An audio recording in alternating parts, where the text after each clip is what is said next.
Hey, all right, here we go. We've got the first time. You've seen this slide, I think. We were talking about differences in growth of different populations and maybe regional differences in growth.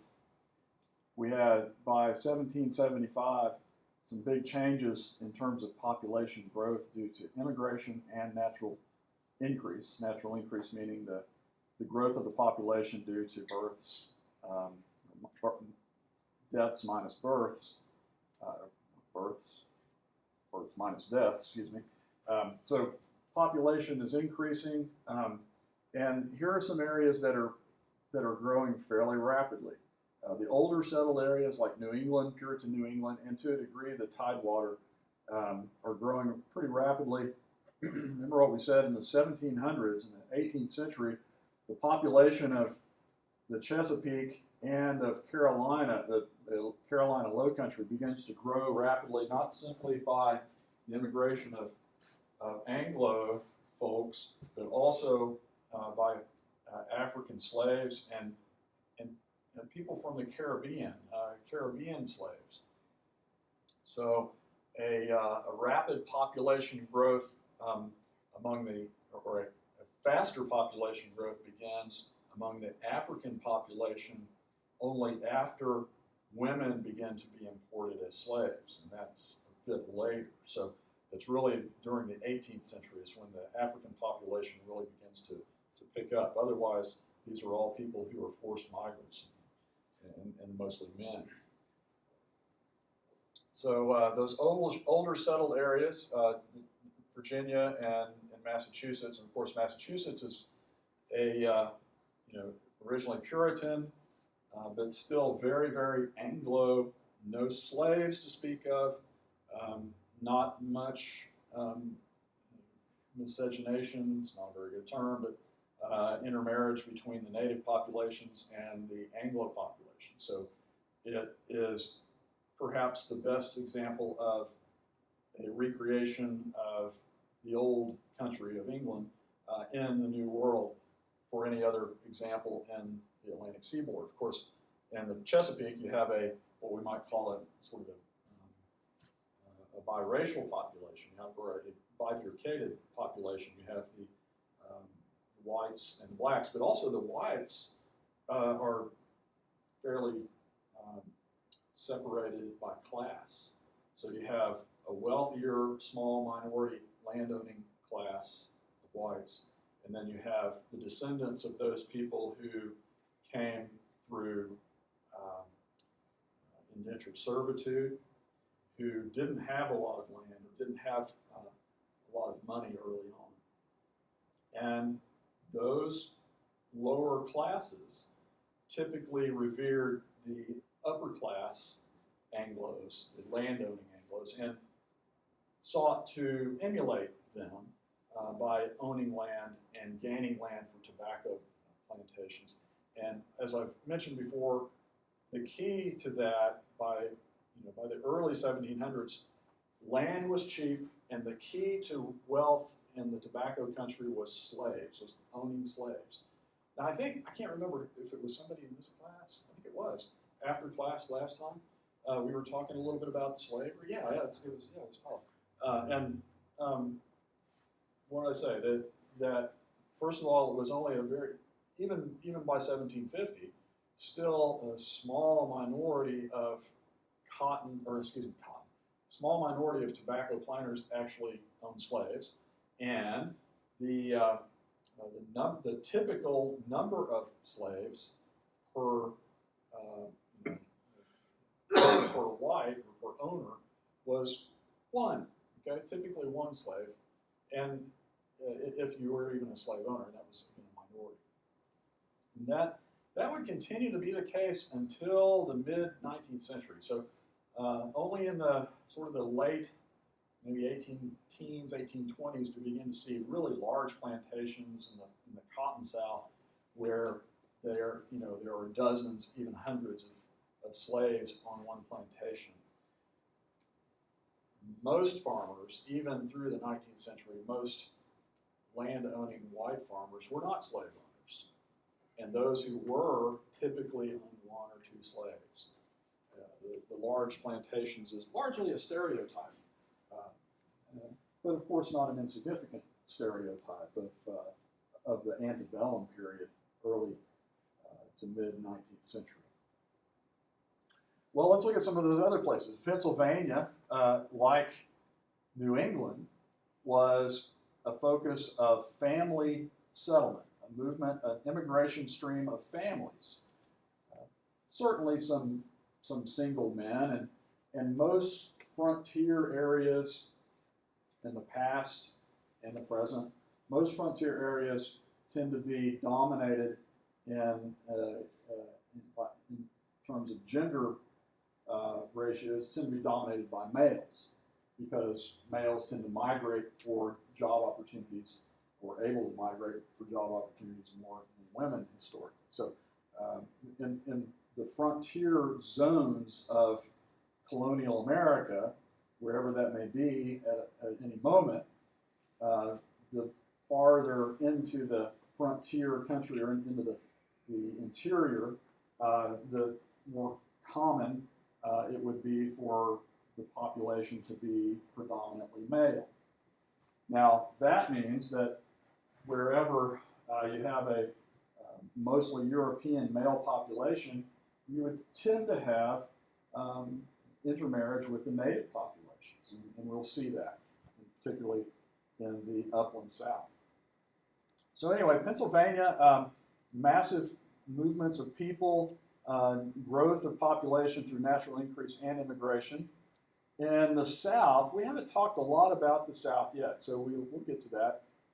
The Carolinas and Georgia would also experience fairly rapid growth during the middle 18th century. Of course, Georgia doesn't come along until the 18th century, and it's rather interesting and unique, kind of like Philadelphia and Pennsylvania in some ways. Lots of idealistic impetuses for settlement in Georgia.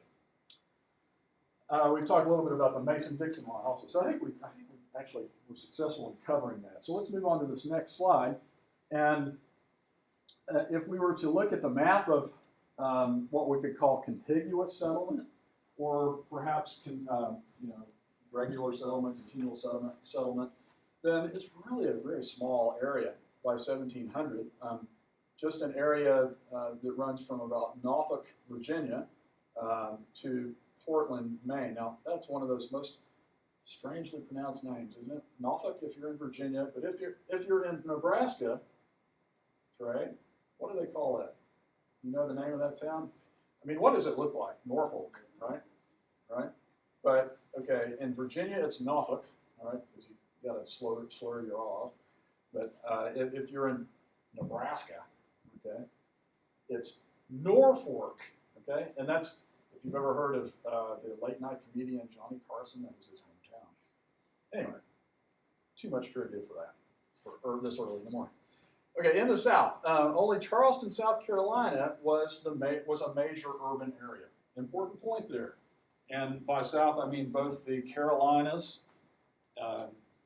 Carolina for a while, and the Tidewater of Virginia. Keep in mind that the Tidewater region of Virginia would not develop what we call a central place system. You've probably heard of that if you're a geography major. The idea of market towns. They would not develop really at all in the Tidewater region. On the other hand, market towns, that is farm distribution towns, or places where farmers went to trade and also perhaps sell their crop during harvest season, and those are actually very common in Pennsylvania. So we have two really different types of settlement systems going on. The agricultural patterns of the Tidewater region largely eliminate the need for bringing agricultural goods into a central place, because that usually involves the processing of the goods somehow. So if you're growing grain on free soil, you're growing wheat, or maybe even corn and livestock, then it makes sense that farmers would travel as short a possible as they distance as they possibly could so they don't lose all of their income on transportation. So the farm to market centers and a central place system develops where you have free soil and the production of food crops, not slave labor. In the case of the Tidewater, you have slave labor, and the plantations really serve the purpose of market centers. And the key is that plantation production didn't involve any processing. They would produce tobacco, and then once the tobacco was cured on site on the plantation using tobacco barns, then they would cask it up into those big hogsheads and the early day shipping containers, and they would ship it directly to England, typically from a dock somewhere near the plantation. So it was the economic geography begat the urban geography, if you will. And I just want you to be able to contrast all of these, contrast the Tidewater with Pennsylvania, where you have free soil, family farms, production of food crops, not a lot of wealth, but not a lot of poverty, okay? And certainly no slavery. So what's going on in South Carolina? We've talked a little bit about South Carolina. In geography, sometimes we refer to a term called a primate city. Okay, you ever heard of that? Primate city? There was a geographer way back over 150 years ago by the name of Mark Jefferson. Mark Jefferson came up with this idea of, we call it the law of the primate city. But a primate city is a city that has predominance in economic and cultural dominance over a fairly large area. And Jefferson's definition of a primate city was it's at least twice as large as the second largest city. Okay, so think about that. Does Oklahoma have primate cities? Is the largest city more than twice the size of the second largest city? No. We have Tulsa and Oklahoma City. Okay. There are a few examples around the world. I mean, there are plenty of examples. Perhaps if you go to England or France or the UK, I think London certainly conforms to the definition. Paris conforms to the definition, that sort of thing. They're often pretty common in developing world countries in economies where you have a dependence on the primary sector. That is, the dependence on agriculture or mineral resource, raw material extraction. So that often develops. And where do you find the primate city in the developing world? Usually on the coast. It's usually a port city. So most of the largest cities in African countries, if you're in an African country with a coast, the colonial city will typically be kind of a primate city for the country. Anyway, that's the idea of a primate city. And an early example of that is Charlestown in Carolina. And later on, when Carolina would be divided between the North and South, North and South Carolina, it would be sort of the center of this area known as the Low Country. So, where are we here? Okay, so Charleston is a major urban area for the South, and really the only real port city. And of course, what am I ignoring here between 1700 and 1740 in terms of urban geography? Well, I haven't said anything about New Orleans and South Louisiana. And New Orleans is founded in 1718 it wouldn't be really very large until a little bit later. And it received a large influx of immigration from Haiti, from the French Caribbean during the early 1700s and the mid 1700s. We'll talk about South Louisiana separately.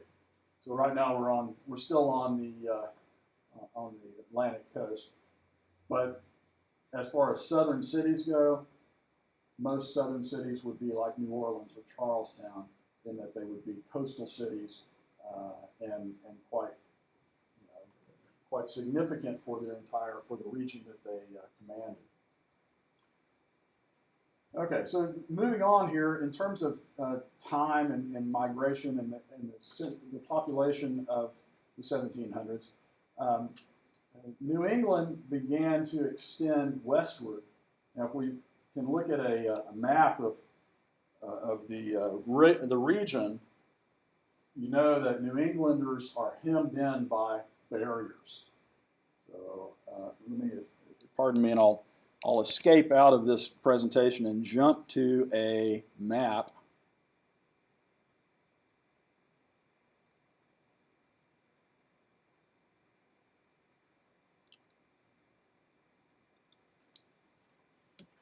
And if we look at this,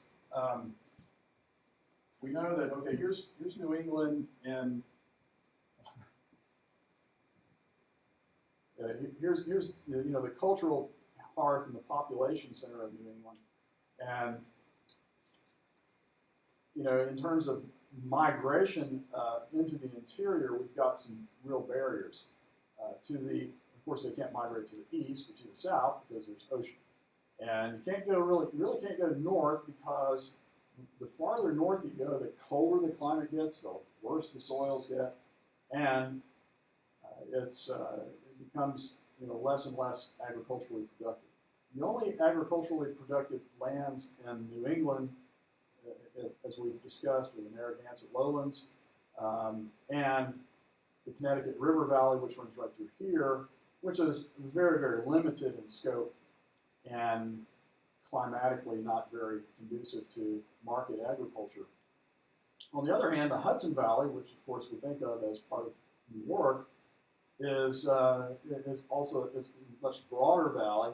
And up here in northern New York, there's another river that flows east to west. It connects up with the Hudson Valley, called the Mohawk River. And the Mohawk Valley is actually a pretty broad lowland, accessible from the Hudson Valley.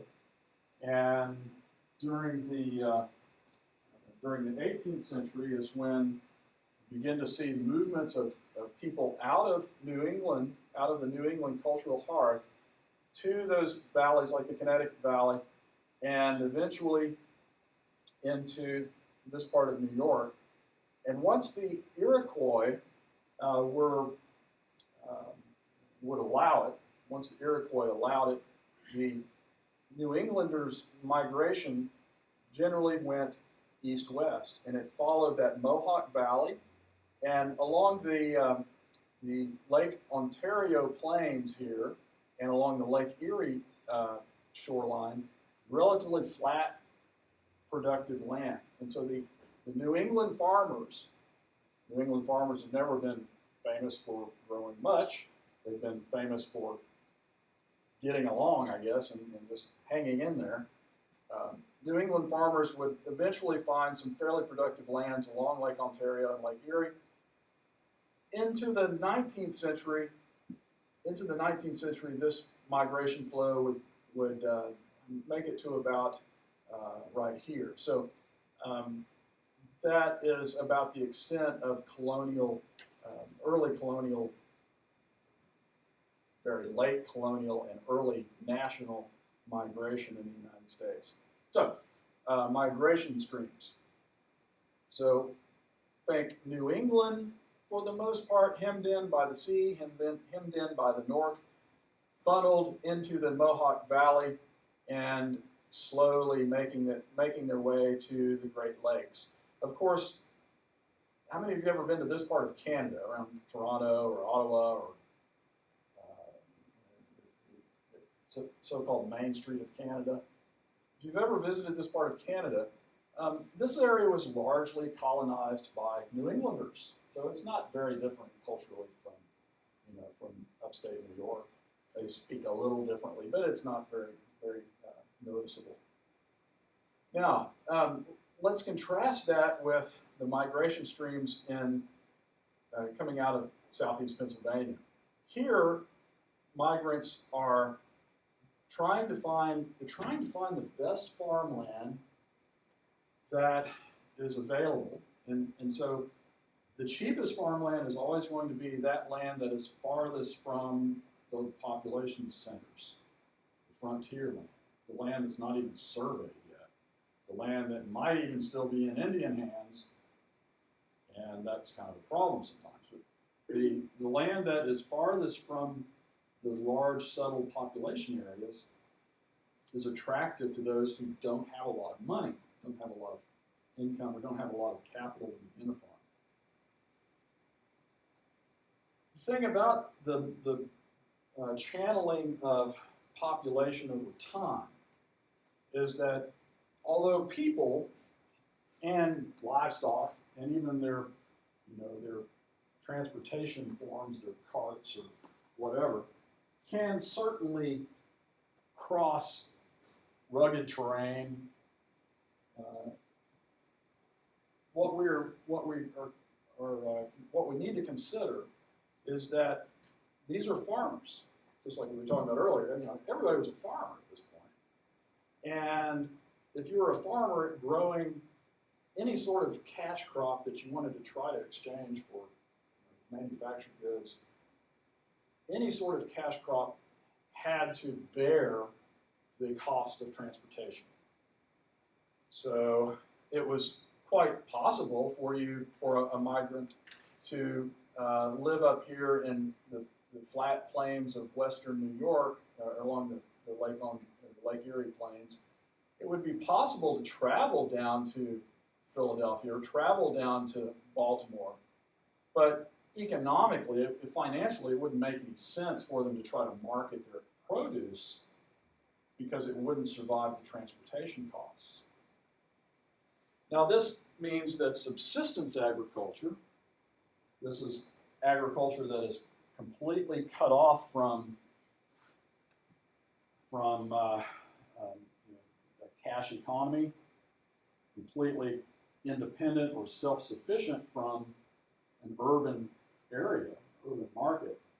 They can pretty much go wherever they want to as long as they have the skills and as long as they have the available resources to survive.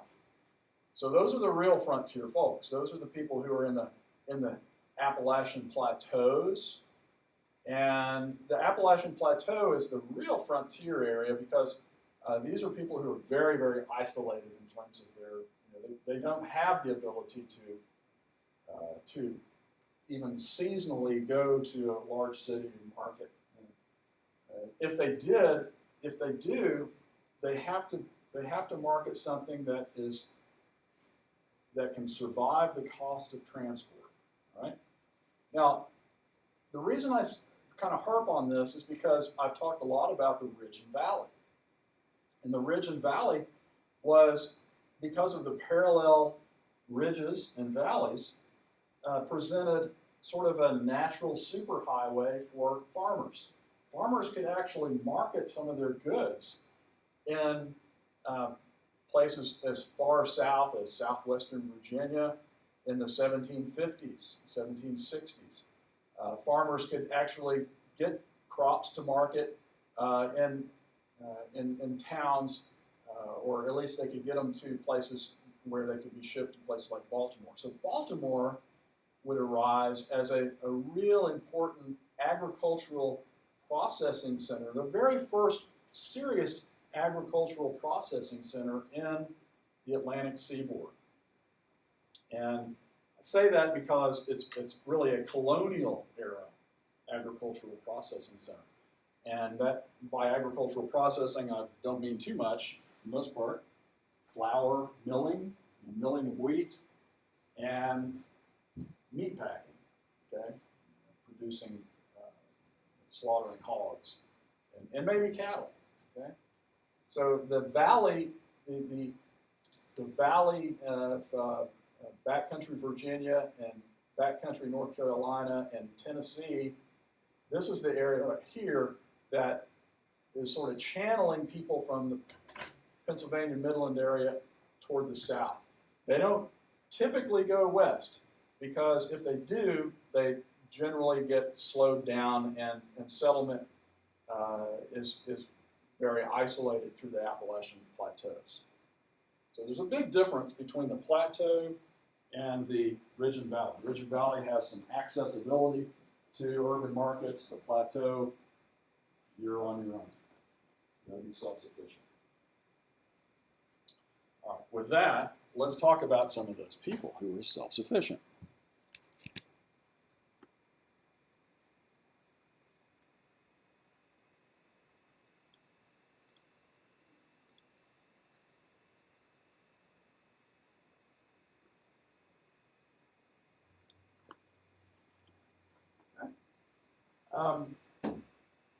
Now, as I mentioned last time, Virginians and out of the Tidewater, this area that's developing as sort of the core of the lower South, the old lower South or lowland South.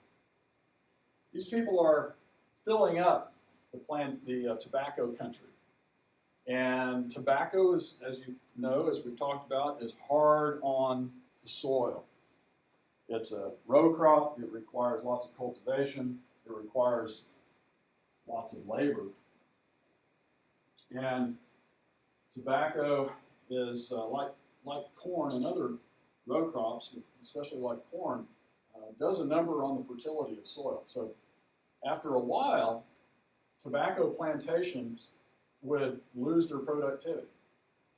Now, plantation systems, tend to adapt. And at the Virginia and Maryland tobacco farmers and North Carolina tobacco farmers began to adjust to this to some degree.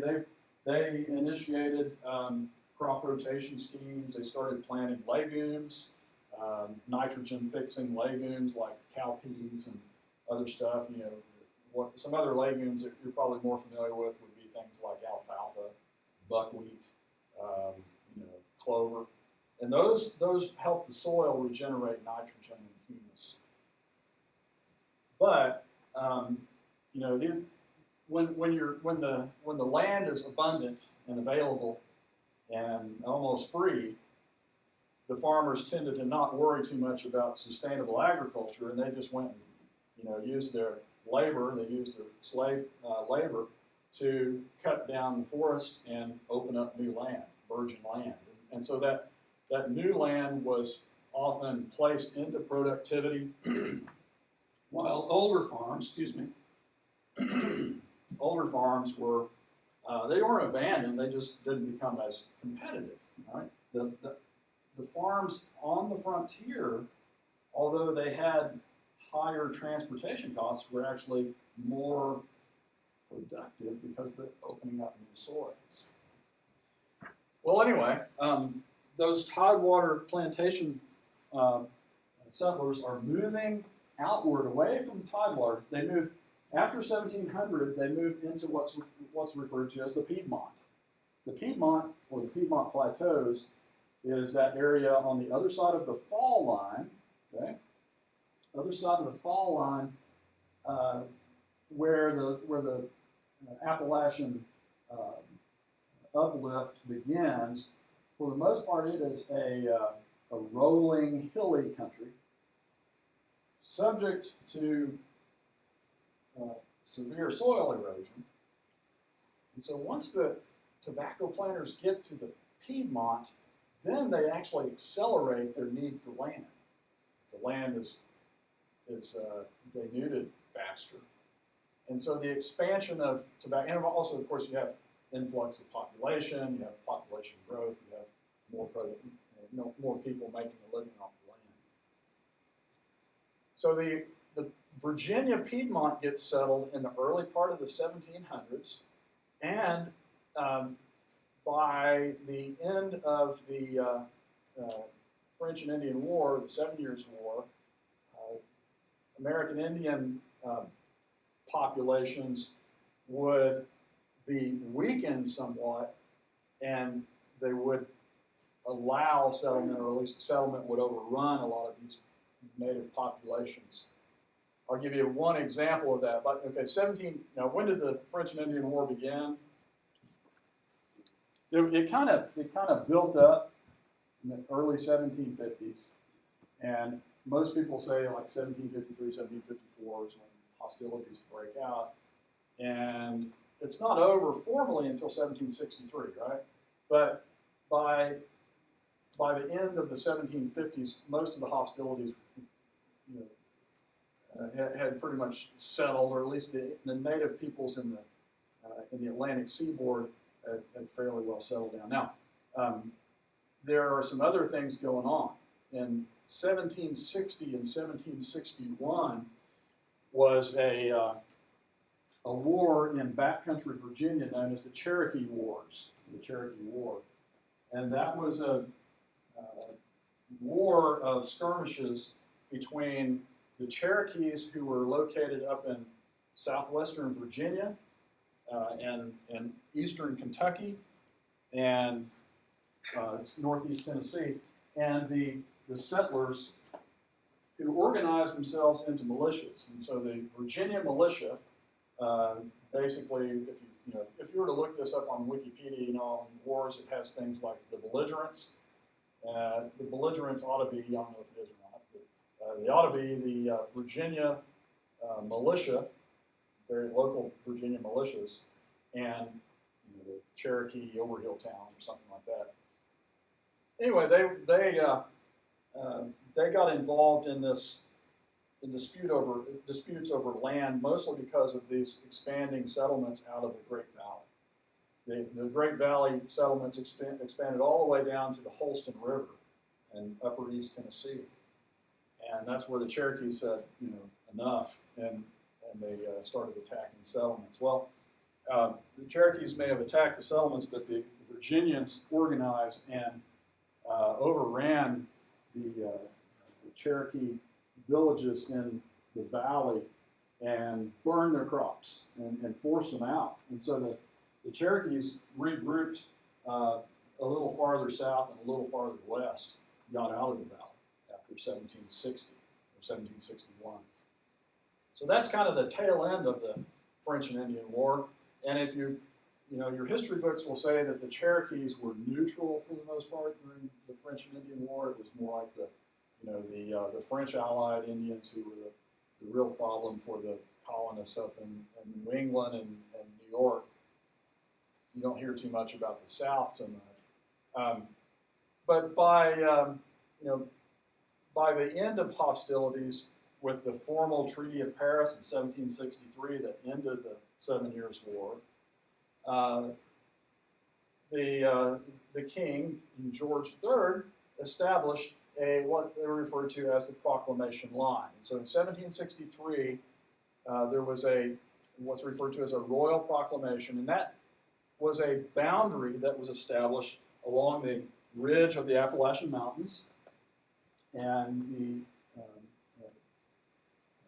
order was made from the crown, from the British crown, that no English colonists, no Englishmen were to settle beyond or west of the crest of the Appalachians.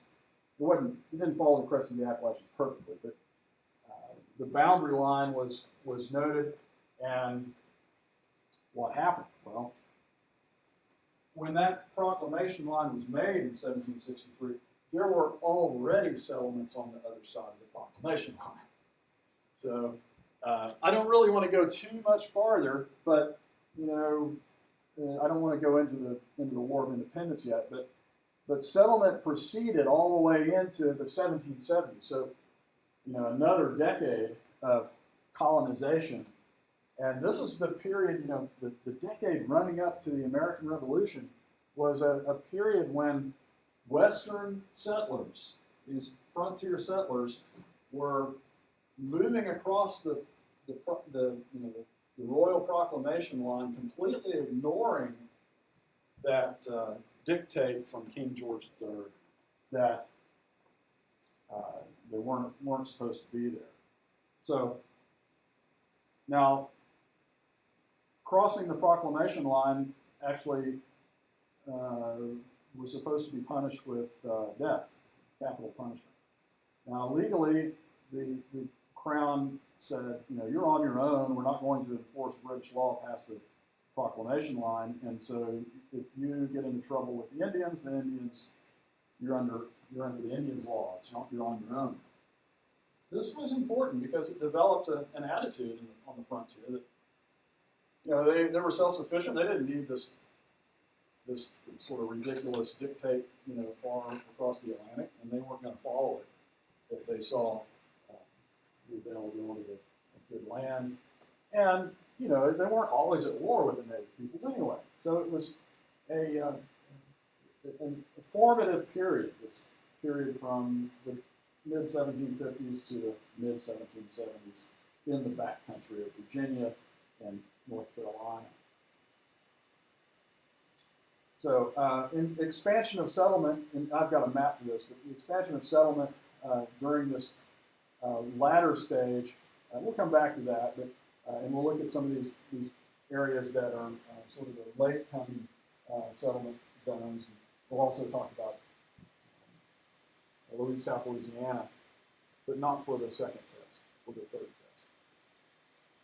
So we talked, generally covered all this stuff. So the southern tribes during the Revolutionary War would be a little bit different from the northern tribes, who would be mostly allied with the British. All right, let's move on to some more population patterns in the 18th century. Of course, everybody was, the vast majority of people were not living in cities. In some areas, in the most heavily settled areas, you only had 30 to 40 people per square mile. And the best example of a heavily settled rural area was southeastern Pennsylvania, which by 1760 had that 30 to 40 persons per square mile. That rural population density would increase up until about 1790, and with American independence, of course, new frontier zones would open up, and population would tend to flow into those newly opened areas more than into the old colonial areas. So there's actually kind of a logic to the chronological division of colonial, and post-colonial or colonial and national eras. The earliest lands west of the Appalachians to be opened up were in what would become Ohio, the territory, the Northwest Territory, the territory north of the Ohio River, west of the Ohio River. And the pattern, I'm going to take a minute. No, okay, we'll just look down here at, we were talking earlier about the tendency for American farmers to clear land and improve it by establishing fields and fences and buildings, and then selling that to other immigrants, selling that to other people, and then moving on and starting over. This is what some, including Don Meinig, have referred to as the American system of real estate, the American system of rural development, rural real estate. Farmers would go out and the very earliest settlers would come in and clear the land and forest, sell that timber if they possibly could, utilize a lot of the timber for their own purposes, open up agricultural land, and people coming later who had more capital would benefit from that because they didn't have to spend all the time clearing. They would buy the farm, and the frontier settler would move on to a new area to begin a new process of transforming wilderness into farmland. It also involved what we unfortunately refer to as land speculation. And what we mean by that is often when you had a proprietary colony like you had in Pennsylvania or Maryland or something, the proprietor wanted to get rid of the land fairly quickly. Or they realized that settlement was outpacing the ability to survey the land, so they would have to wind up selling it wholesale. So getting rid of large chunks of land allowed other people to survey it and to sell it piecemeal. All right, let's look a little bit look at the pattern of cities along the coast. Of course, most of the cities are north of the Virginia Tidewater, and the largest city, as you know, in 1775 was Philadelphia, right? But New York was coming along pretty well. New York was growing quickly. It wasn't quite the largest city until 1790. And about 5% of the population of the eastern seaboard in 1775 lived in cities, only about 5%. Now, how do you define cities or urban places? By our census definition, we're going to say 2,500 people, which is a standard thing that we still use today. 2,500 people, a municipality. If you live within the boundaries of that municipality and it has 2,500 people or more, you are urban, right? You're not metropolitan necessarily, but you could be. Now, in the United States, you can be both rural and metropolitan, which is kind of odd. If you live in Osage County, you live in a metropolitan area, but maybe you live in a town of 300. Okay, so that's kind of an odd thing. In New York, you have this rapid growth, mostly because of the mercantile functions of New York.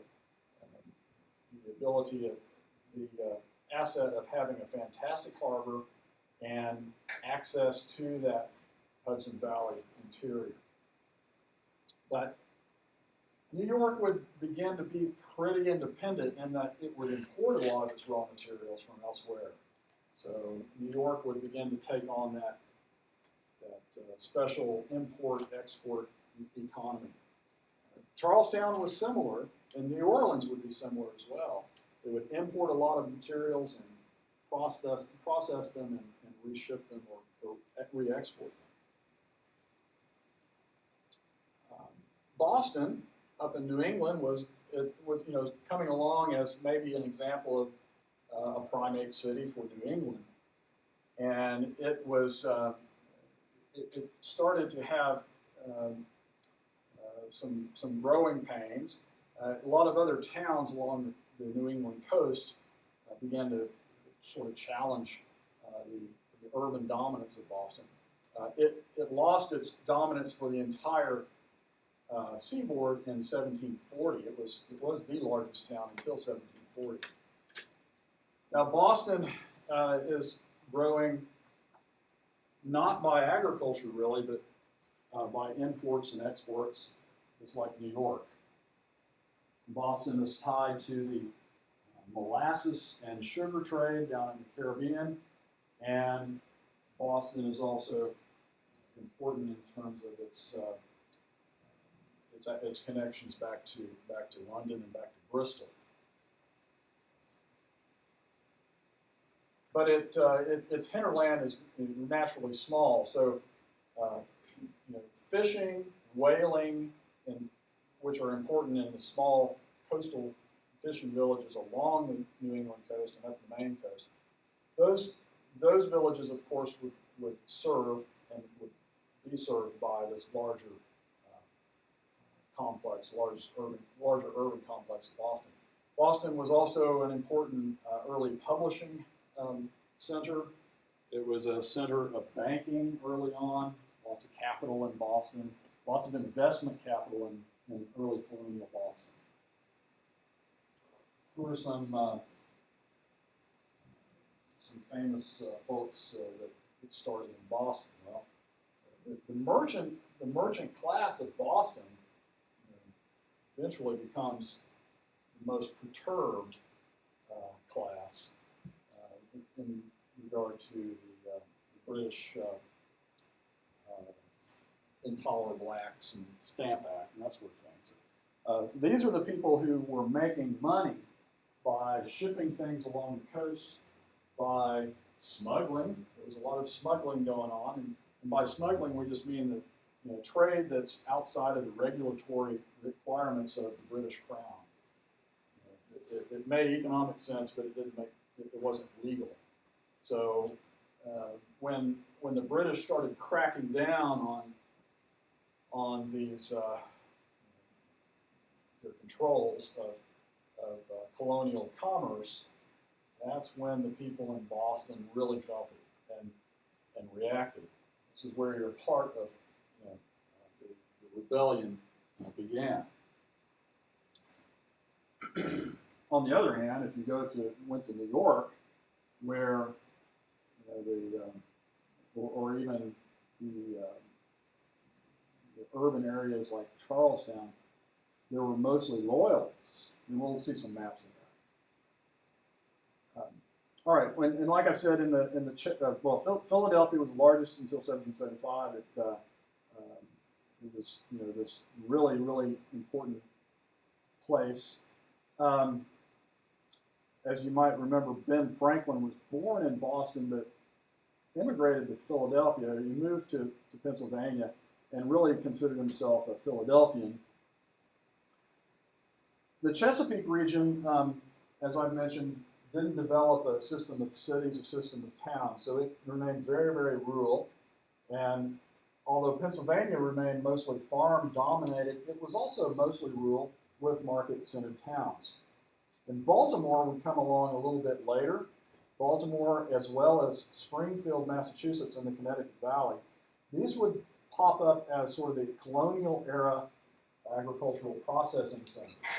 So for the exam, you should probably be able to identify these cities if I gave you descriptions like, all right, well this is the city that that grew up as a fairly late agricultural processing center in the Chesapeake region, but served the Great Valley. So what would that one be? Baltimore, yeah. Now we got to look at a map. So let's look at a map and I'll tell you what I'm talking about.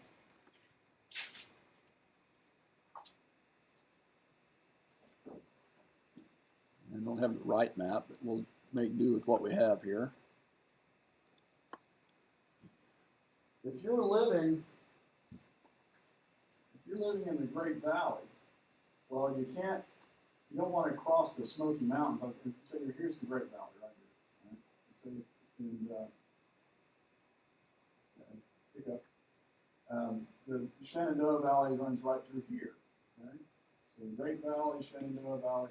This is where you have lots of people who are of both German and Scotch-Irish and English ancestry, farming those good limestone valleys, developing a new agricultural region, and that agricultural region begins to have agricultural surpluses. These are not all subsistence farmers.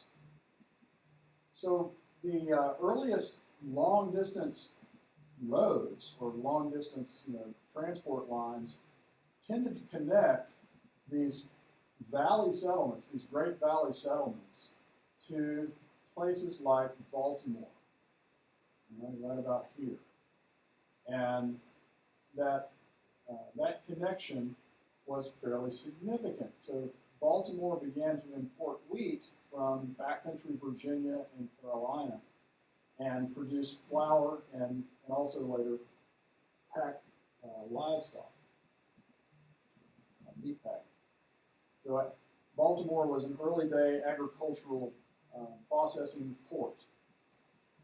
If you lived back here, that was the only option you really had. You couldn't cross that Smoky Mountains right here, and then once you got past the Smoky Mountains, you're in Piedmont. Then travel got a little bit easier, but there was a huge barrier here that prevented the movement of goods toward the coast. Although looking at this without any understanding of topography, kind of tell you, why didn't they just establish a port city here? Well, it's because there's not a lot of hinterland there.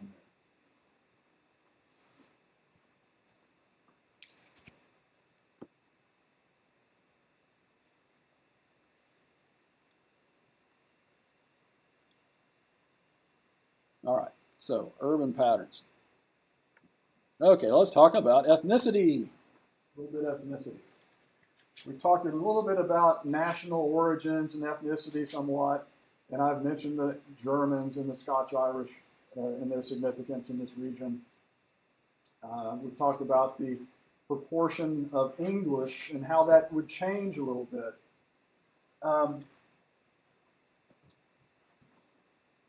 In the mid-1700s is when we see these pretty interesting shifts from Anglo dominance to a more mixed group in certain areas, ethnically mixed groups, and then bifurcated, racially bifurcated groups in the plantation zones.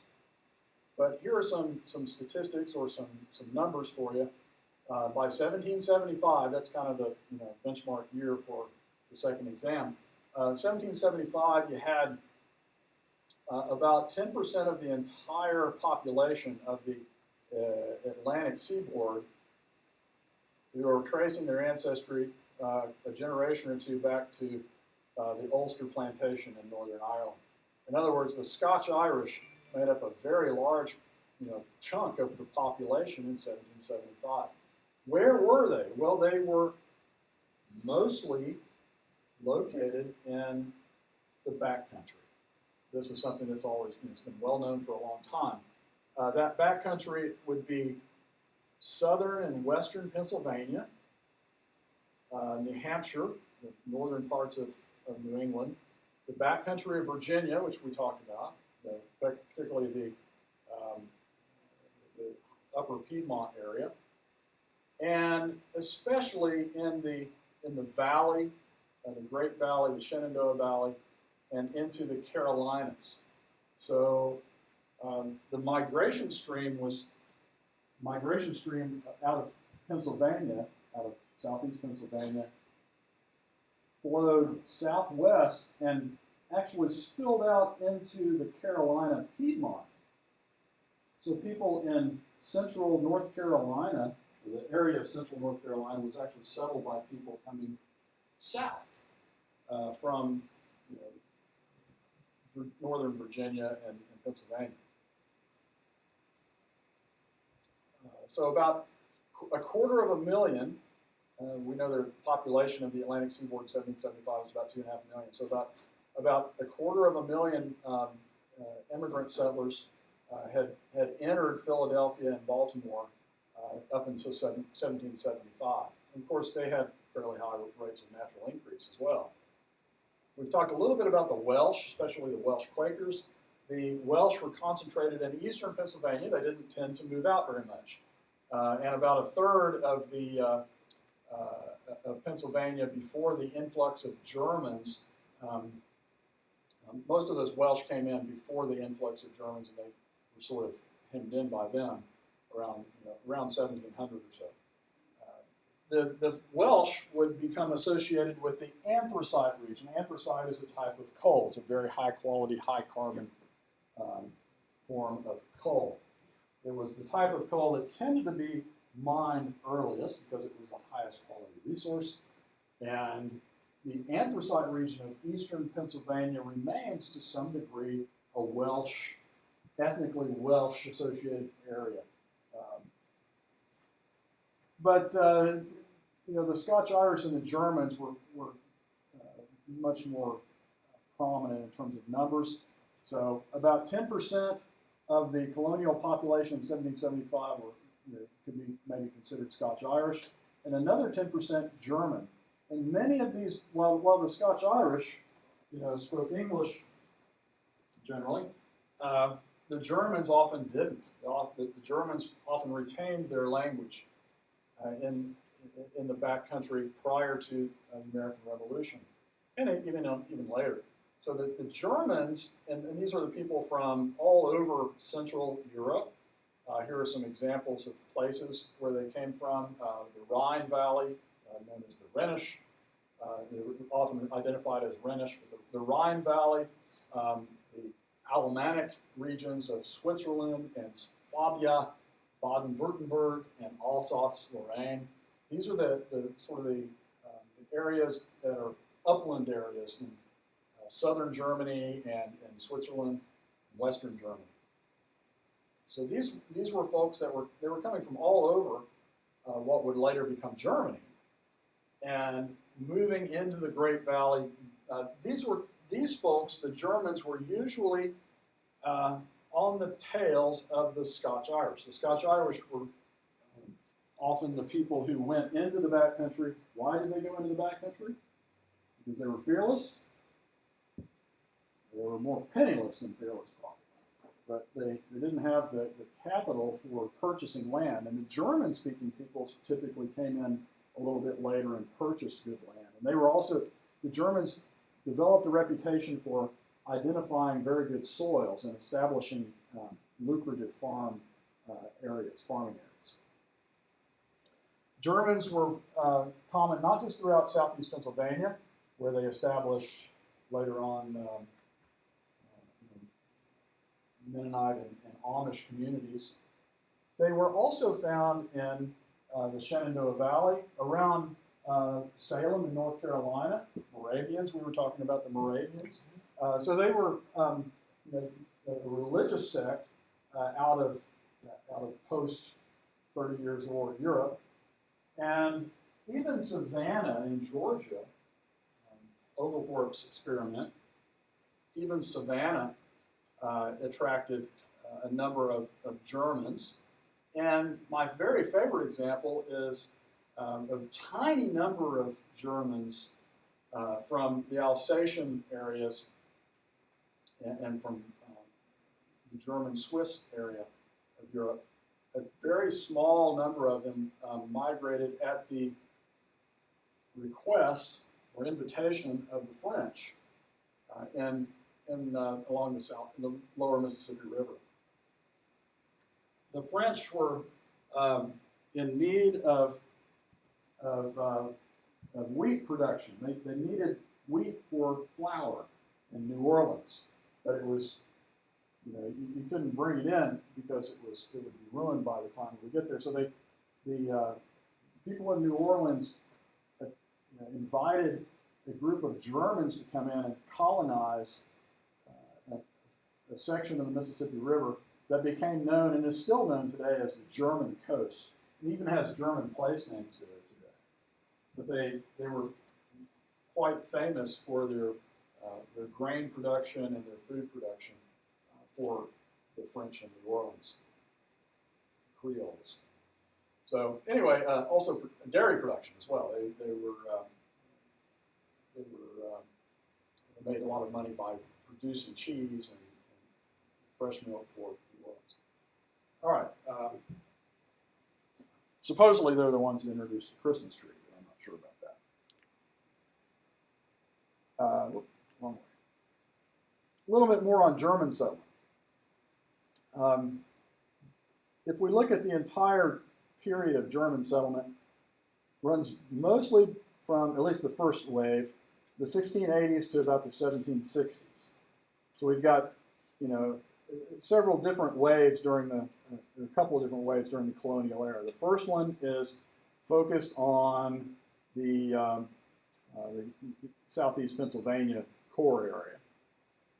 And these are people that mostly were arriving because of they experienced decimation in Europe during the 30 Years' War. Their farming was becoming less and less lucrative or viable. And they were attracted to the prospect of owning land in Pennsylvania where they could have secure property rights without being displaced due to their passivity or their religious beliefs. Then, by 1775, we had the development of a pretty significant chunk of the entire seaboard population, 25 to 30% by the time of the Revolution. In Pennsylvania, this was most pronounced in southeast Pennsylvania, where Germans made up almost a third of the population. This was when Ben Franklin was noted for speaking about the problem, the German problem in the backcountry of Pennsylvania. Worrying about will English survive in Pennsylvania?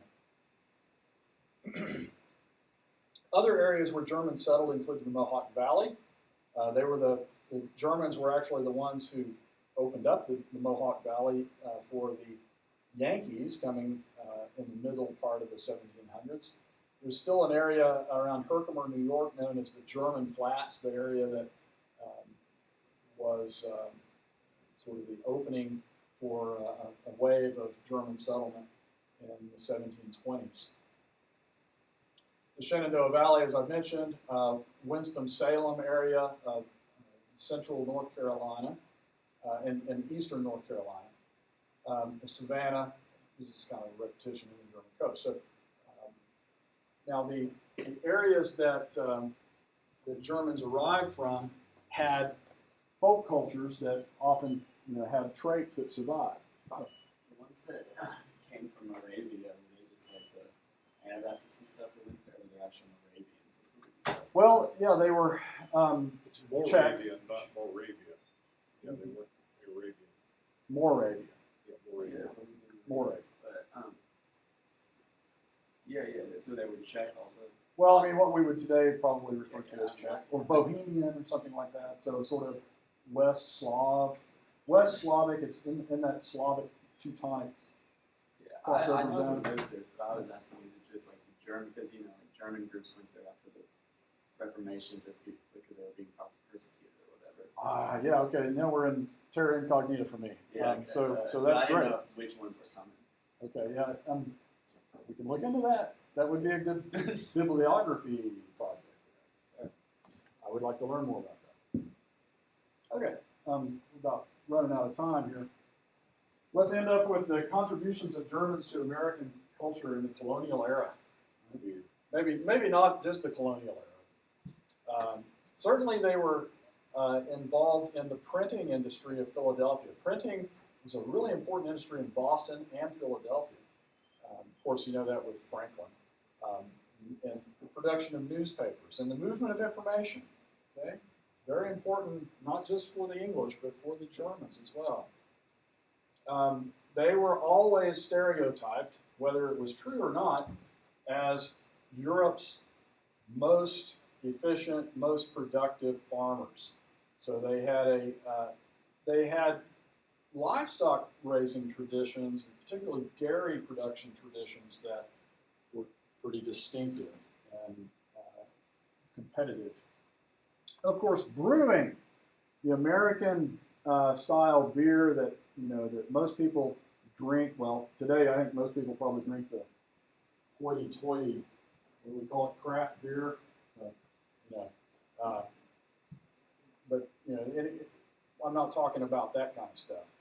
But your basic